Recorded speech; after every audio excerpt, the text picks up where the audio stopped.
사무엘 하는 사울이 죽은 후에 라는 구절로 시작합니다. 뭔가 큰 변화가 있다는 표현이지요.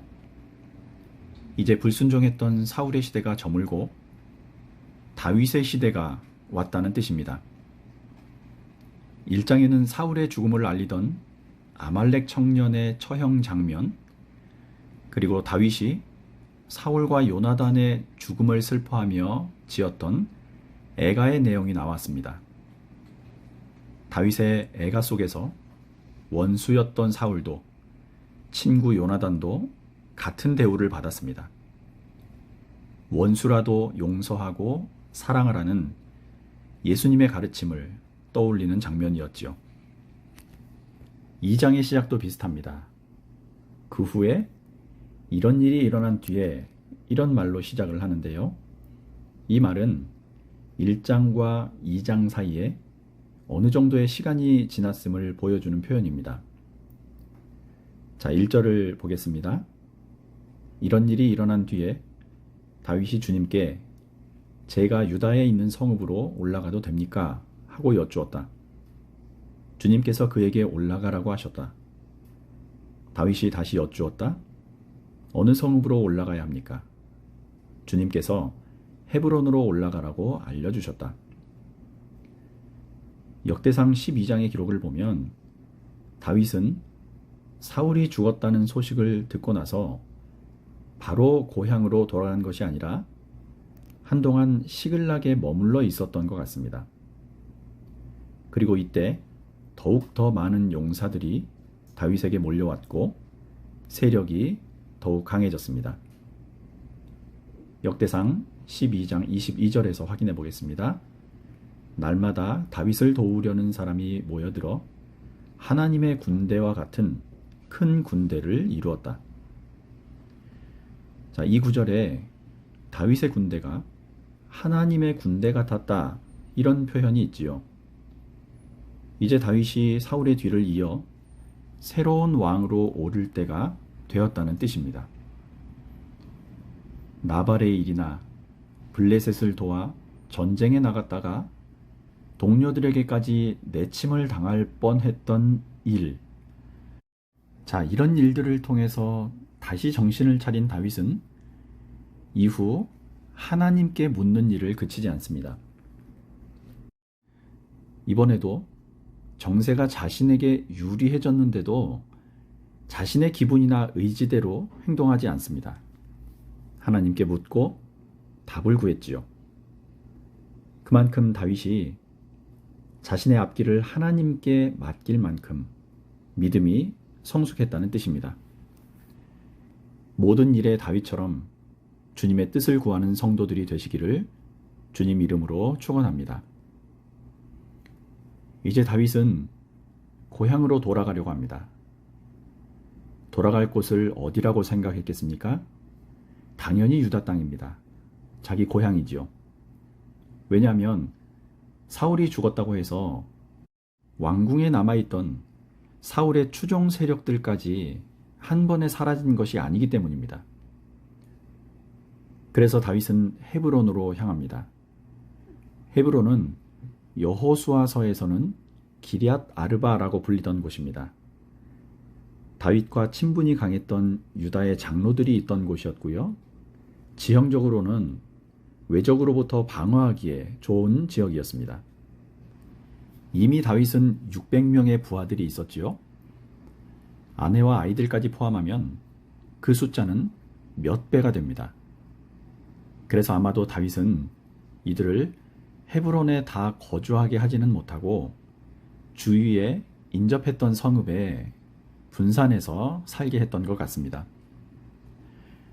자, 4절에는 드디어 다윗이 왕이 되는 장면이 나옵니다. 4절입니다. 유다 사람들이 찾아와서 그곳에서 다윗에게 기름을 부어서 유다 사람의 왕으로 삼았다. 사울을 장사 지낸 사람들이 길르앗의 야베스 사람들이라는 소식이 다윗에게 전해지니 유다의 왕이 된 다윗이 가장 먼저 한 일은 사울의 시신을 거두어 장례를 치러주었던 길르앗의 야베스 사람들에게 감사를 표한 일이었습니다. 5절에서 7절을 보겠습니다. 다윗이 길르앗의 야베스 주민에게 사절을 보내어서 그들에게 이와 같이 전하였다. 야베스 주민 여러분이 사울 왕의 장례를 잘 치러서 왕에게 의리를 지켰으니 주님께서 여러분에게 복을 주시기 바랍니다. 여러분이 그러한 일을 하였으니 이제는 주님께서 여러분을 친절과 성실로 대하여 주시기를 바랍니다. 나도 여러분을 잘 대접하겠습니다. 비록 여러분의 왕 사울 임금님은 세상을 떠나셨으나 유다 사람이 나에게 기름을 부어서 왕으로 삼았으니 여러분은 이제 낙심하지 말고 용기를 내기를 바랍니다. 다윗이 이렇게 왕위를 얻고 하나씩 일을 처리해 가는 동안 사울 왕국은 어땠을까요? 그의 왕국 쪽으로 시선을 조금 돌려보겠습니다. 사울이 죽었지만 그의 추종자들은 그대로 남아 있었지요. 그의 군대 장관도 남아 있었는데 이름은 아브넬이었습니다. 아브넬은 사울의 숙부였습니다. 이 아브넬이 사울의 아들 중 살아남았던 네 번째 아들이자 요나단의 동생인 동시에 자신의 조카이기도 한 이스보셋을 왕으로 옹립합니다. 이날 이후 이스보셋은 7년 동안이나 다윗과 왕위를 두고 다툰 인물이 됩니다. 이 이스보셋이란 이름은 부끄러운 사람이라는 뜻입니다. 본래 이름은 에스바알, 바알의 사람이란 이름을 가지고 있었습니다. 유다 지역에서는 다윗이 왕으로, 사울 왕국에는 이스보셋이 왕이 되었습니다. 아마도 성경을 읽으시면서 혼란스러운 경우가 가끔 생기실 겁니다. 특히 이 왕조 시대를 다룰 때 어떤 때는 이스라엘이라고 했다가 또 어떤 때는 이스라엘과 유다라고 표현하는 경우가 있기 때문입니다. 9절을 한번 보십시오. 거기에서 그는 이스보셋을 왕으로 삼아서 길르앗과 아술과 이스라엘과 에브라임과 베냐민과 온 이스라엘을 다스리게 하였다. 여기에 나오는 이스라엘은 유다 지파를 제외한 나머지 지파들을 말합니다. 훗날 솔로몬이 죽은 이후에도 이스라엘이 두 개의 나라로 갈라지게 되지요. 북이스라엘과 남유다입니다. 이때도 북이스라엘을 그냥 이스라엘 이렇게 부를 때가 많았습니다. 그러니까 구약에 나오는 이스라엘은 이스라엘 전체를 말할 때가 있고요. 남유다를 제외한 북이스라엘만 지칭할 때가 있는 겁니다. 그래서 성경을 읽으실 때 가끔 혼동이 되실 수 있습니다. 오늘 본문에 온 이스라엘이라는 말은 유다를 제외한 표현입니다. 자, 이렇게 사울이 죽은 후에 나라가 두 개로 나뉘었습니다. 북쪽은 이스보셋, 남쪽은 다윗이 다스렸습니다.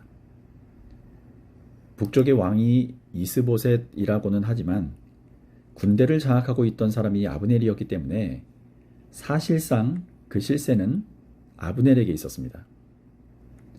다음 장에서 다루겠지만 아브넬은 나중에 사울 왕의 첩을 욕보입니다. 왕의 첩을 차지한다는 것은 자신이 왕이 되겠다는 의지의 표현으로 간주되었습니다. 그래서 이 일로 이스보셋과 아브넬의 불화는 돌이킬 수 없을 만큼 깊어졌고요. 결국 아브넬은 다윗에게 망명을 요청하게 됩니다. 이후에 그는 유다에서 살다가 다윗의 군사령관인 요압에게 살해당하고 맙니다. 이렇게 두 개로 나뉜 지파들끼리 대립을 하던 어느 날 아브넬의 군대와 요압의 군대가 기브온이라는 곳에서 서로 맞서게 되었습니다. 이들은 각기 12명씩 가장 용맹한 전사를 보내어 우열을 먼저 가리기로 합니다. 그런데 이 24명의 전사들이 너무나 격렬하게 싸운 나머지 승부를 가리지 못한 채 모두 그 자리에서 죽고 맙니다. 15절에서 17절입니다. 젊은이들이 일어나서 일정한 수대로 나아갔는데 사울의 아들 이스보셋 쪽에서는 베냐민 사람 12명이 나왔고 다윗의 부하들 가운데서도 12명이 나왔다. 그들은 서로 상대편 사람의 머리카락을 거머쥐고 똑같이 상대편 사람의 옆구리를 칼로 찔러서 모두 함께 쓰러져 죽었다. 그래서 기본에 있는 그곳을 헬갓 하수림, 곧 칼의 벌판이라고 부른다. 그날의 싸움은 가장 치열하게 번져나갔고 결국 아브넬이 거느린 이스라엘 군대가 다윗의 군대에게 졌다. 전투에서 패한 아브넬이 도주를 하자 다윗의 군대 쪽에서는 요압과 아비새, 아사헬이 그를 뒤쫓았습니다. 이 세 사람은 스루야라는 여인의 아들들이었는데 이 스루야는 다윗의 누이였습니다. 세 사람 중에 아사헬이란 장수가 가장 빨리 아브넬에게 도착했습니다. 자기를 그냥 보내라는 아브넬의 요청을 거부하고 아사헬은 그와 결투를 벌였고요. 그 싸움에서 전사하고 맙니다. 아마도 아브넬은 아사헬을 죽이려는 의도까지는 없었던 것으로 보입니다. 아사헬을 만난 뒤에 이렇게 말하기 때문입니다. 22절입니다. 아브넬이 다시 한번 아사헬을 타일렀다. 너는 나를 그만 뒤쫓고 물러나거라. 내가 너를 쳐 죽여서 너를 땅바닥에 쓰러뜨려야 할 까닭이 없지 않느냐. 내가 너를 죽이고 어떻게 너의 형 요압을 보겠느냐. 아사헬의 발이 빨랐다는 기록으로 보아서 운동신경이 매우 좋았던 것 같습니다. 그러나 백전노장인 아브넬을 상대하기에는 역부족이었습니다. 아브넬도 그를 보고 너를 죽이면 내 형 요압을 볼 수 없게 된다며 그냥 가라고 타일렀죠. 아마도 아브넬과 요압은 이전부터 서로 잘 알던 사이였던 것 같습니다. 또는 아브넬이 다윗에게 세력이 넘어가고 있다는 것을 눈치채고 훗날 다윗에게 망명하게 되면 요압과도 마주치게 될 텐데 지금 그의 동생을 죽인다면 나중에 자신에게 해가 될 것을 염려했는지도 모릅니다. 자, 23절도 보겠습니다. 개역개정입니다. 그가 물러나기를 거절하매 아브넬이 창 뒤끝으로 그의 배를 찌르니 창이 그의 등을 꿰뚫고 나간지라. 곧 그곳에 엎드러져 죽음에 아사헬이 엎드러져 죽은 곳에 이르는 자마다 머물러 섰더라. 끝까지 아브넬을 죽이러 달려들던 아사헬은 결국 그의 창에 목숨을 잃습니다. 아브넬이 그를 죽일 의도가 없었다는 것은 이 구절에서도 드러나는데요. 창 끝이 아니라 뒤쪽으로 찔렀다는 겁니다. 단순히 아사헬이 쫓아오지 못하도록 상처만 입히거나 밀어내려던 것이 잘못되어 죽음에 이르렀다는 겁니다.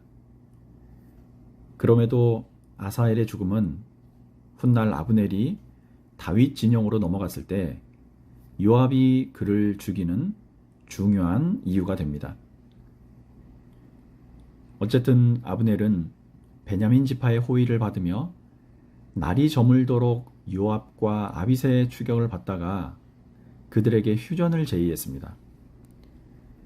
요압도 그 제안을 받아들였고 서로 자기 진영으로 돌아가게 됩니다. 요압은 성격이 매우 불같은 사람이었지만 휴전 제의를 받아들였습니다. 이런 내전이 앞으로 다윗의 통치에 큰 걸림돌이 될 것을 우려했을 겁니다. 온 이스라엘을 다스려야 하는데 내전이 오래되거나 서로 상처가 심해질 경우 자칫 다윗의 통치력에 치명적인 악영향이 가기 때문입니다. 요압은 그렇게 진영으로 돌아왔습니다. 그리고 병사들의 상태를 파악하던 중 부하 19과 자신의 동생 아사엘이 전사했다는 걸 알게 됩니다. 그리고 상대편인 아브넬의 부하들은 360명이 목숨을 잃었습니다. 다윗 측의 전사자 수가 20명인 것에 비해 이스보셋 군대는 매우 피해가 컸지요. 베냐민 지파나 아브넬의 군사들 모두 전투 경험으로만 보자면 매우 뛰어난 용사들이었습니다.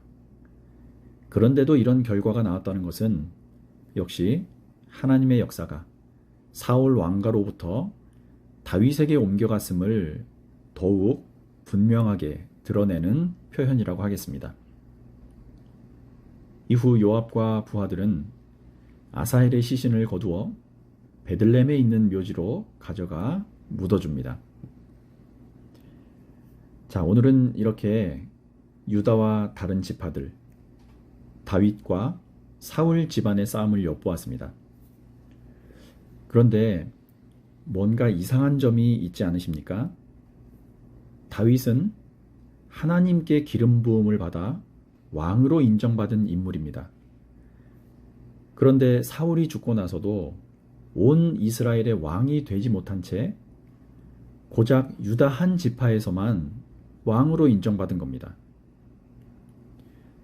우리는 흔히 하나님께서 우리를 인정하시고 우리와 함께 하시겠다는 약속을 해주셨으니 그분을 잘 따르기만 하면 모든 일이 순조롭고 형통하게 잘 풀릴 것이라고 생각합니다. 그러나 다윗의 삶을 보면 절대 그렇지 않다는 것을 보게 됩니다. 사울이 죽고 마침내 다윗의 시대가 화려하게 막을 올릴 것 같았지만 현실은 전혀 그렇지 못했습니다. 처음 사울을 피해 도망을 친 지 이미 10년 정도가 지났고요. 사울이 죽었다는 소식에 막상 고향으로 돌아왔지만 자신을 인정하거나 환영하는 사람들도 많지 않았습니다.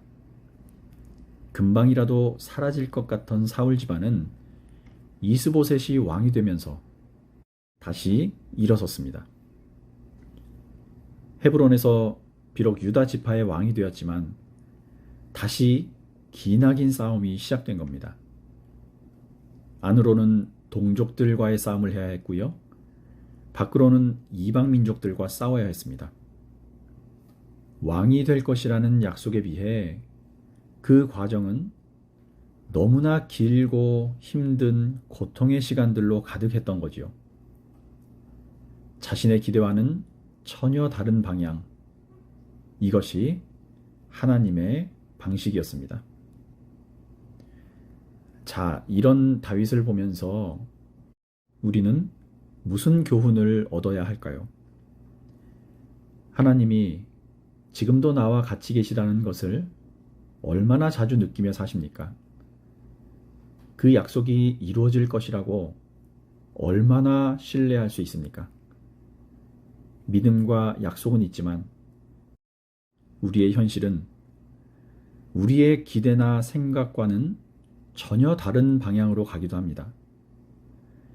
일이 잘못되어도 이렇게 잘못될 수 있을까 싶을 정도로 엇나갈 때도 있습니다. 하나님이 과연 계시는가? 정말 존재하시는 게 맞는가? 이런 의심이 들 때도 있습니다. 그럼에도 우리는 성경을 보면서 기도를 하면서 힘을 얻어야 합니다. 성도들에게는 이 땅에서의 삶이 다윗과 같다는 것을 기억해야 합니다. 미친 척까지 하면서 도망 다녀야 했던 10년에 다시 7년 반의 세월을 기다리면서도 끝까지 확신을 놓지 않았던 다윗처럼 이런 믿음과 인내를 가지고 사시기를, 그래서 이 땅에서의 수고와 헌신 뒤에 하나님 나라의 평안을 선물처럼 받으시는 좋은 성도들이 되시기를 주님 이름으로 축원합니다.